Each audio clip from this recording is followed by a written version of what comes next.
now, across America, something wild is happening. Over 1 million people lost their jobs in 2025 alone. Utility bills in some states jumped nearly 40%. And tens of thousands of families are living in RVs, not because they want to, but because it's the only option left. This isn't about one problem. Steve Leisman joins us with the latest numbers from Challenger on job cuts. What's going on? Yeah, well, this is like a... It's about three separate crises colliding at exactly the same time. Job cuts that are bleeding entire industries dry, power bills that are choking household budgets, and housing costs that have forced working people into vehicles as their last shot at shelter. And when you see how these three forces are crushing 10 specific states right now, you'll understand why 2025 might be remembered as the year the American middle class broke. Let's hit it with the 10th state. Number 10, Maine. Let's start in Maine. Beautiful state, gorgeous coastline, and brutal winters. That right there is the problem. In 2025, electricity rates in Maine jumped 12.5%. Doesn't sound catastrophic until you realize what electricity means when you live in a place where winter temperatures regularly drop below freezing. You're not just turning on lights, you're trying to stay alive. A typical Maine household now spends over $200 per month just on electricity during the coldest months. That's $2,400 a year. For a family making $40,000 annually, that's 6% of their total income just to keep the heat running. It's already bad, but it gets worse. Maine's aging grid infrastructure can't keep up. The state relies on transmission lines built decades ago. When demand spikes during cold snaps, brownouts happen, and when your heat is electric, that's terrifying. So families start making calculations. Can we keep the heat at 60 degrees instead of 68? Can we close off rooms we're not using? Can we wear coats inside the house? These aren't choices people in wealthy countries should be making. But Maine residents are making them every single day. Now add the layoff situation. Maine's economy depends heavily on tourism, fishing, and small manufacturing. When national chains start cutting locations, when processing plants downsize, those jobs disappear from small towns that can't replace them. The people losing work aren't in cities with dozens of other employers. They're in communities where one factory closing wipes out half the local economy. RVs become survival vehicles, not for adventure, for warmth on wheels that you can move closer to family when you lose your apartment, for shelter that doesn't require a lease you can't afford or a heating bill you can't pay. Maine has almost no RV infrastructure for year-round living. The state's parks close for winter. Commercial RV sites shut down. People end up parked in Walmart lots, in rest areas, along rural roads, trying to survive New England winter in vehicles designed for summer camping. The propane costs alone are crushing. An RV needs a 20-pound propane tank every 3 to 5 days just to run the furnace when temperatures hit 20 degrees. That's 8 to 12 tanks per month. At $25 per tank, you're spending $200 to $300 monthly just for heat. Add it to electricity if you can find hookups. Add gas for the vehicle itself. Unfortunately, Maine's rural nature makes the crisis invisible. People spread out across hundreds of miles of back roads. Towns don't see massive encampments like California cities do. They see one RV here, another there, families scattered and hidden, trying to stay warm while the state pretends the problem doesn't exist. But if you think Maine's combination of cold and costs is bad, wait until you see what happens when a state's entire economic identity collapses. Number 9, West Virginia. West Virginia ranks number 1 in some economic analyses for recession vulnerability. Number 1. That's not an accident. That's what happens when your state's economy was built on coal and nothing successfully replaced it. The state's GDP represents just 0.2% of the national economy. Think about that. An entire state contributing barely a fraction of a single percent. Population? 1.7 million people. That's less than the population of Philadelphia. When national recessions hit, West Virginia gets destroyed first and recovers last. During the 2008 financial crisis, the state hemorrhaged jobs and spent a decade trying to claw back. During COVID, small businesses closed permanently, And now, in 2025, the bleeding continues. Manufacturing plants that promised to revitalize former coal towns, closing or downsizing, retail chains, pulling out of small markets that can't support them, healthcare jobs, one of the few growth areas. Even those are consolidating, forcing rural hospitals to cut staff or close entire wings. Young people leave. Anyone with a college degree or specialized skills heads to Virginia, North Carolina, Ohio, anywhere with actual opportunity. What's left is an aging population, limited job prospects, and an infrastructure that's crumbling. RV living in West Virginia isn't about being priced out of expensive housing. It's about having no economic anchor at all. People buy RVs because they need to chase work across state lines. Construction jobs in Virginia one month, warehouse work in Ohio the next. The RV is the only way to follow temporary employment without paying for apartments in multiple states. But here's the cruel part. West Virginia's terrain makes RV living harder. Mountains, narrow roads, limited flat spaces to park safely. People end up in gravel lots, in spaces that flood when it rains, in areas where one bad storm can trap them for days. And the poverty cycle feeds itself. Can't afford an apartment, so you buy an RV. Can't afford RV maintenance, so it breaks down. Can't afford repairs, so you're stuck somewhere with no job nearby. Can't save money because every dollar goes to survival. Can't leave the state because you don't have the resources to relocate permanently. West Virginia's crisis is existential. It's not about a temporary downturn or a fixable policy mistake. It's about an entire state that's been economically gutted and has no clear path back. RV living becomes the default for people with no other options, and the state, broke itself, can't offer solutions. Now, you might think at least West Virginia doesn't have soaring utility bills on top of everything else. But wait until you see the state where electricity costs became a national headline. If this is hitting too close to home, drop a comment. Real people are living this right now. Your voice matters. And hit subscribe because these stories are developing fast, and what's coming for the rest of this list is even more intense. Number 8. Missouri. Missouri made national news in 2025 for one reason. Electricity prices surged 37.4% year-to-date, the highest increase in the entire country. The reasons for this are complicated. Missouri passed Senate Bill 4, allowing utilities to charge customers for power plants that haven't even been built yet. They call it construction work in progress. Basically, you're funding billion-dollar natural gas plants with your monthly payments before they generate a single kilowatt of power. Ameren, Missouri, the state's largest utility, got approval for $14 monthly increases. Doesn't sound like much until you realize that's $168 annually. And that's just the start. Critics warned that when you combine all the new policy changes, residential electric bills could increase by $1,100 per year.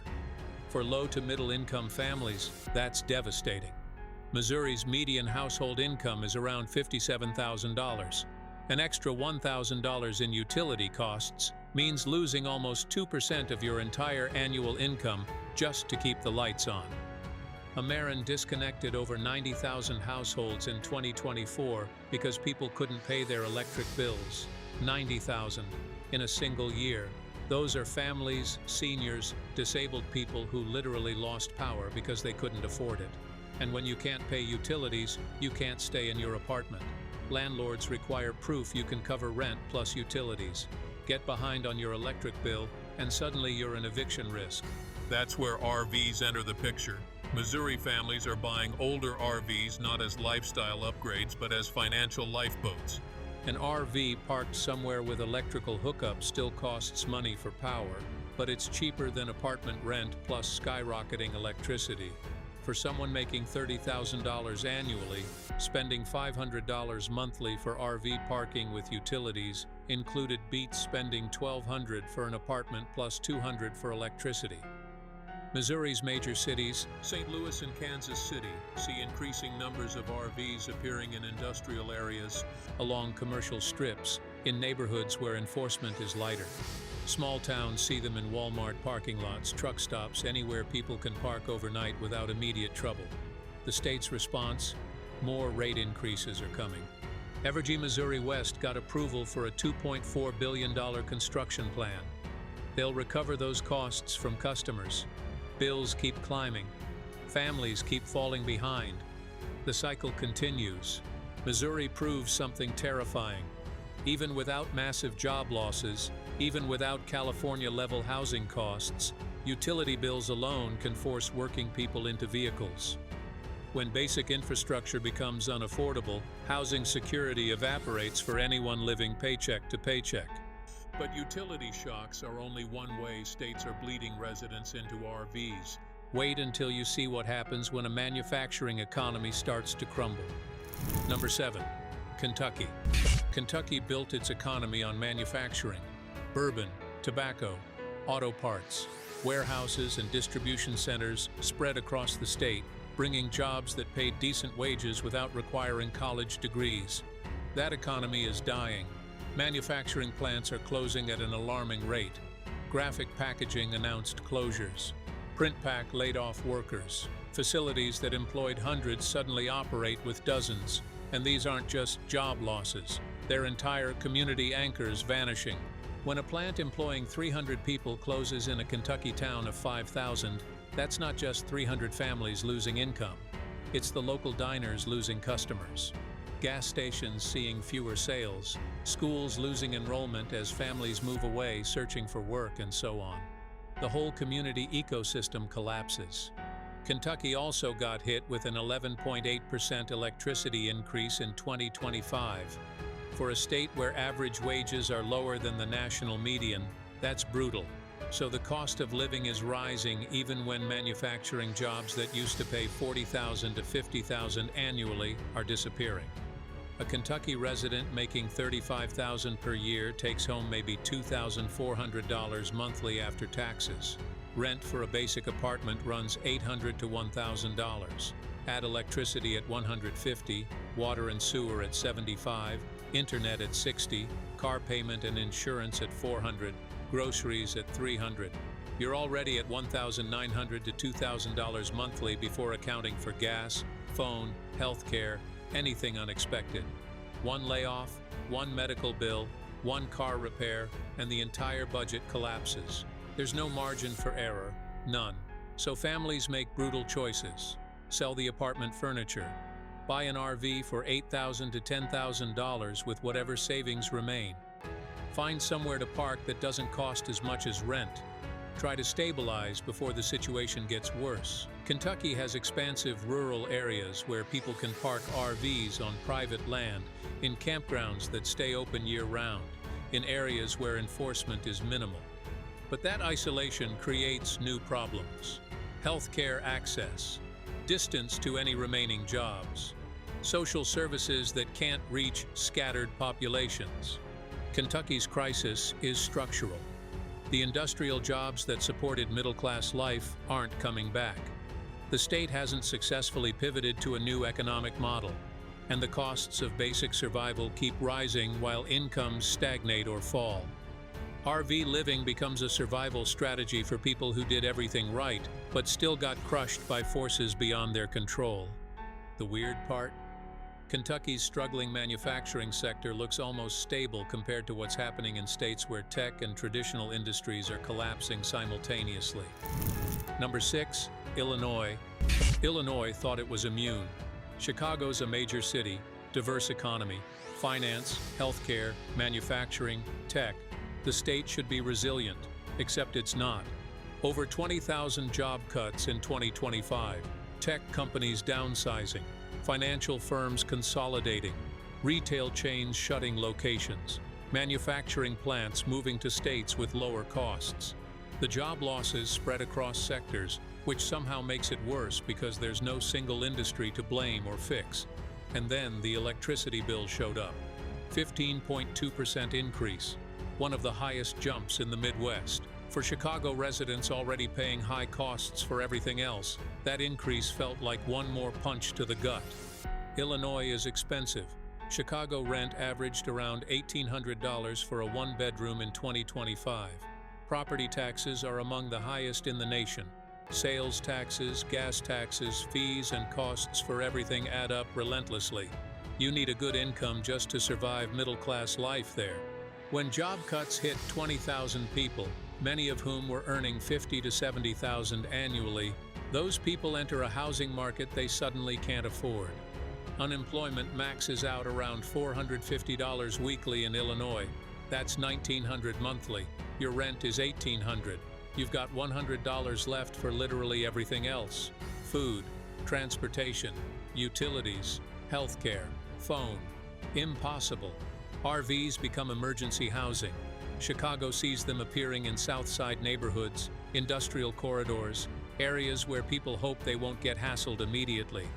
The city's parking enforcement is aggressive though: 72-hour limits, tickets that escalate, towing that costs hundreds to recover your vehicle. It's an endless, sad game. Suburban Illinois sees RVs clustering near industrial parks, shopping centers, anywhere with space and less immediate enforcement. But suburban police departments don't tolerate visible vehicle dwelling any better than Chicago. They just have more space, so it's easier to stay hidden temporarily.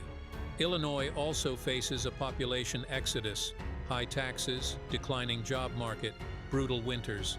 People who can leave do leave.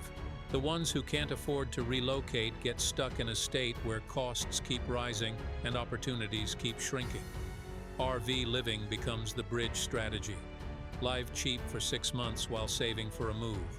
Except saving proves impossible, and 6 months turns into a year, turns into permanent. The Midwest's industrial heart is struggling. Illinois represents that struggle in concentrated form. A major state with a major city watching its middle class hollow out in real time.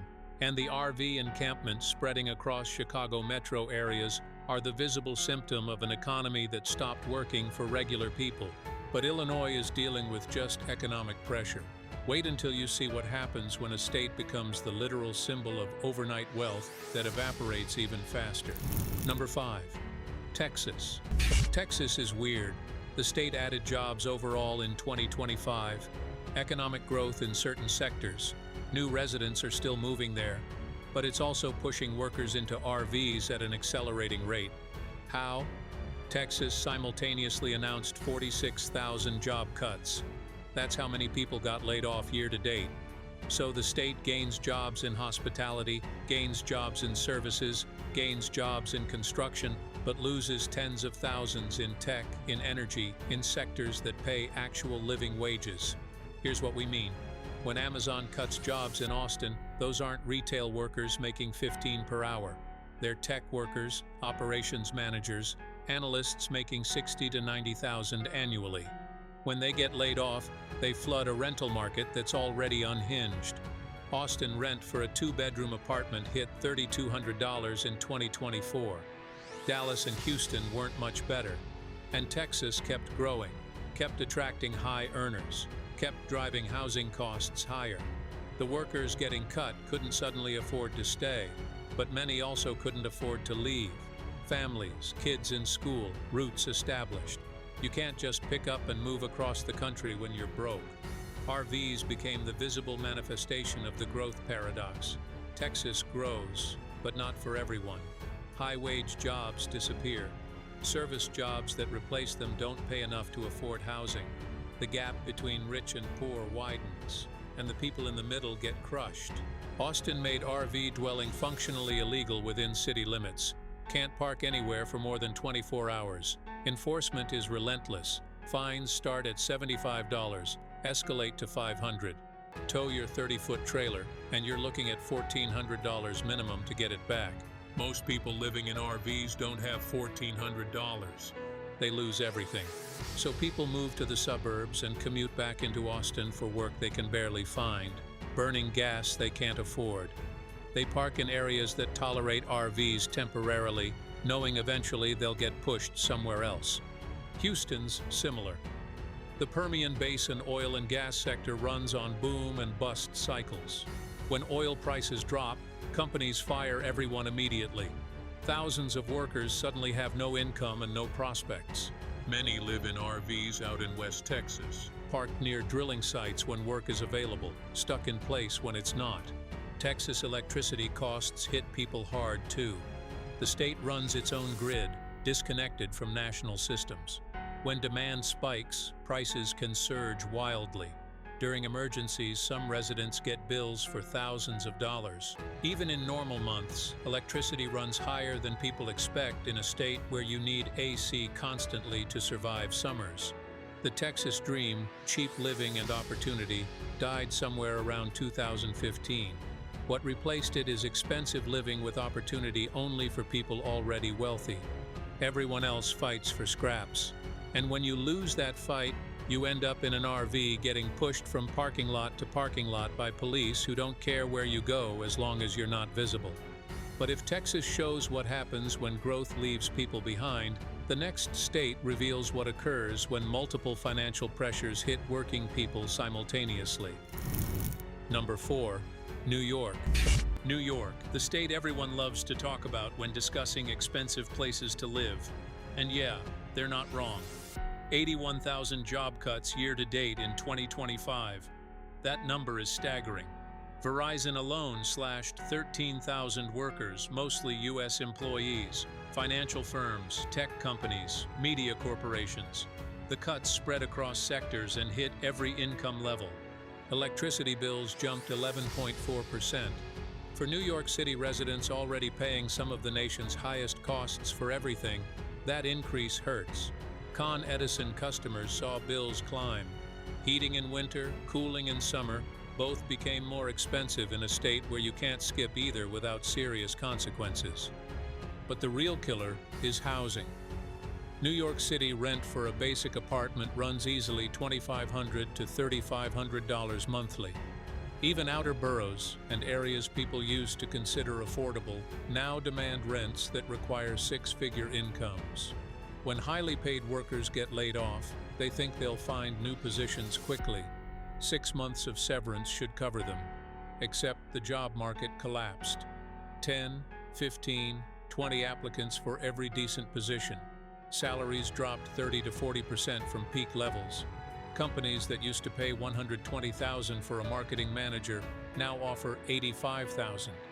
Take it or leave it. Unemployment in New York maxes at $504 weekly. That's $2,100 monthly. Your rent is $3,200. You're $900 short before paying for anything else. Savings evaporate in months. RVs seem insane in New York City. Where would you even park? But people find ways. Industrial areas in Queens, sections of Brooklyn near warehouses, parts of the Bronx where enforcement is lighter. They're not living in Manhattan. They're existing in spaces the city forgot about.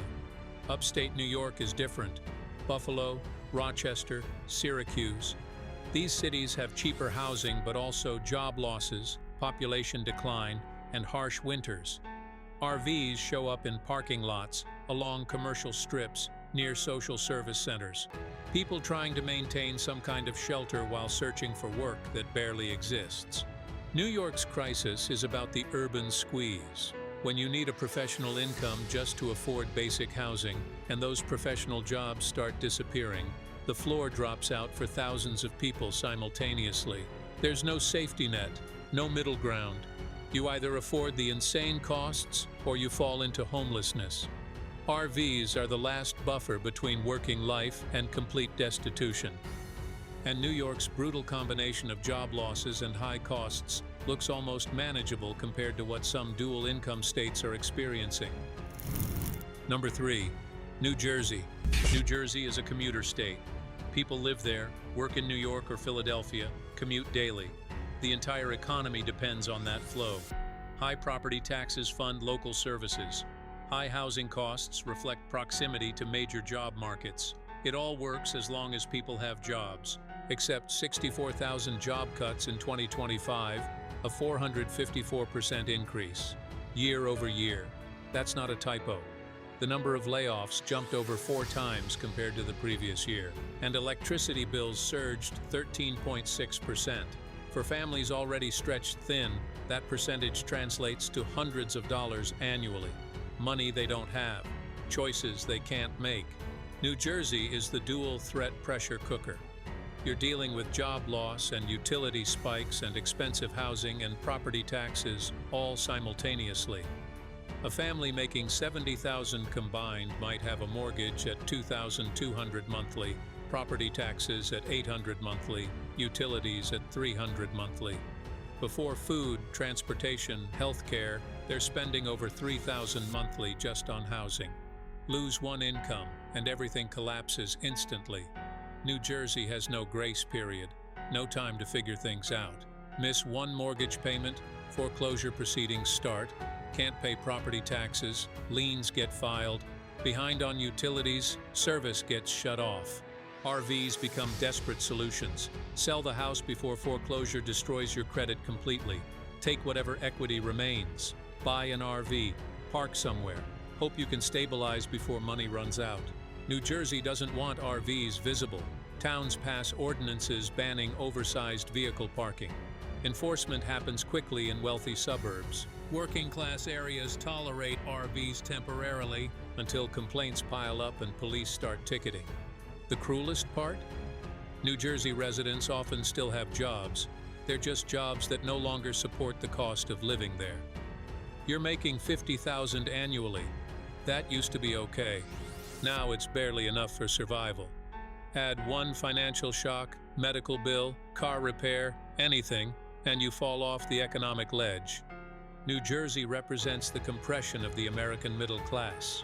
People who did everything right, worked hard, bought homes, raised families, and still lost everything when costs outpaced wages and jobs disappeared faster than they could adapt.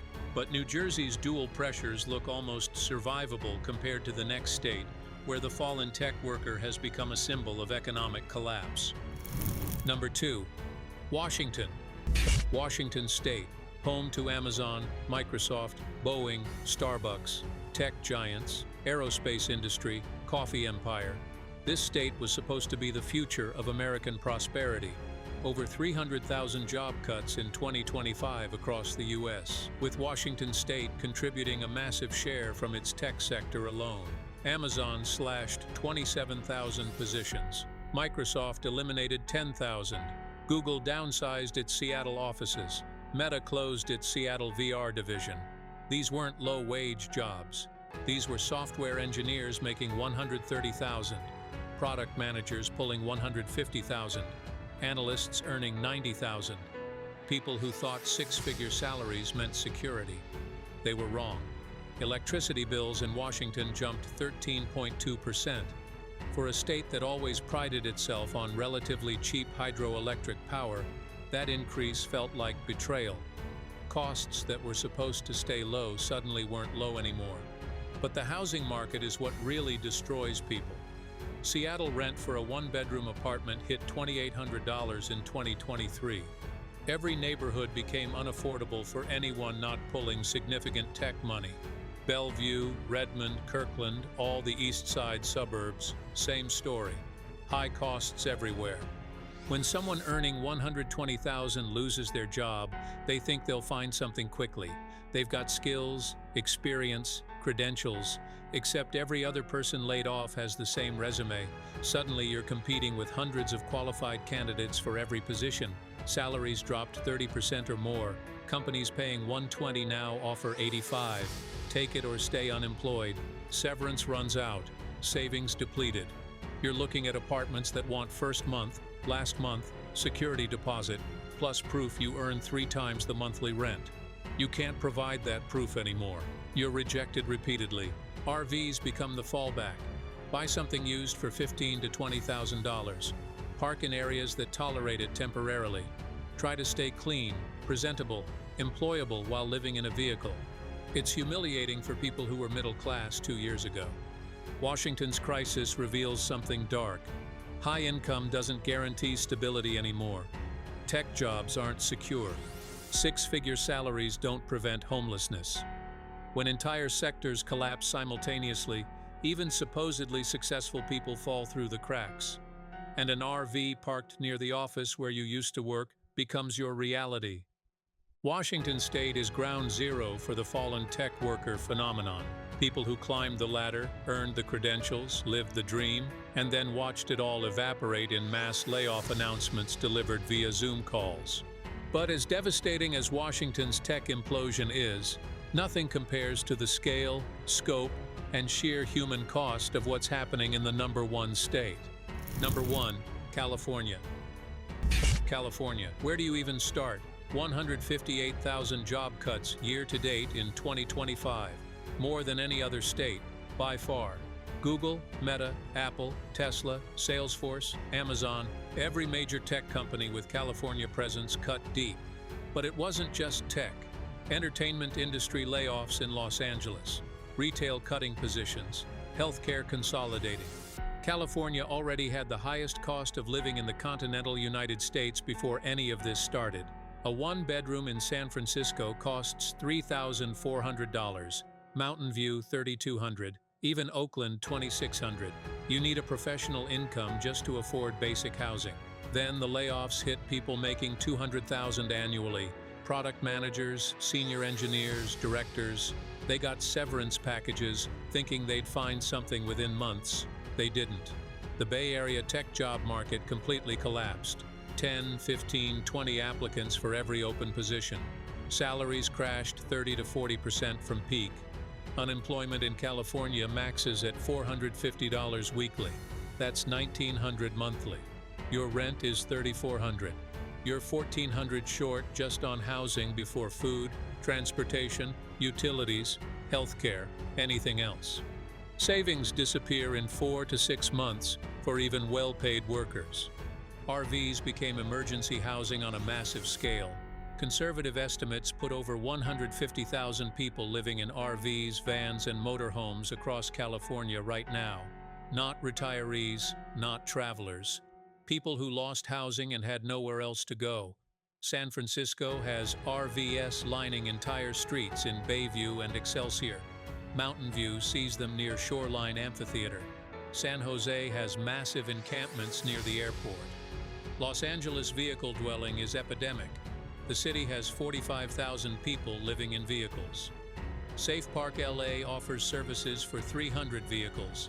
That's 0.66% coverage. 99% of people needing help get nothing. California's response? Enforcement, sweeps, towing. San Francisco spent $41 million on homeless encampment and vehicle clearings in 2024. That's enough money to house over 3,000 people for a year. Instead, it went to making the problem less visible. San Jose launched pilot programs banning oversized vehicles in certain areas. They warn people to move, then tow if they don't. Since January, they have towed 19 RVs and 45 other vehicles.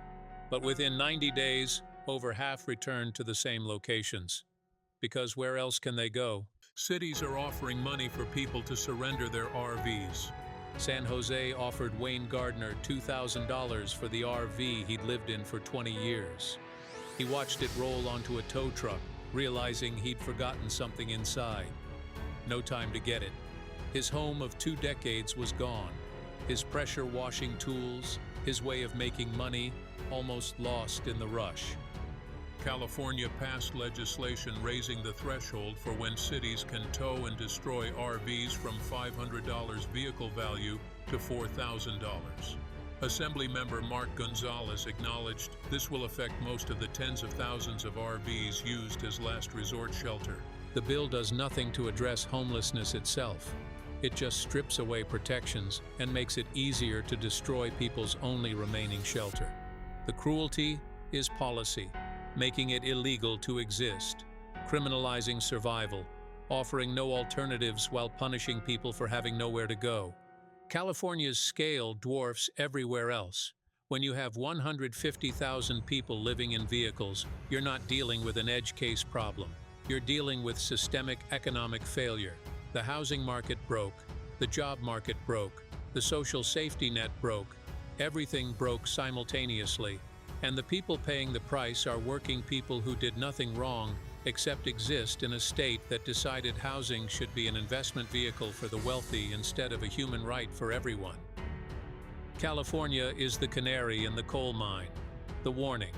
The preview of what happens when housing costs completely disconnect from wages, when massive job cuts hit without adequate response, when cities choose enforcement over solutions.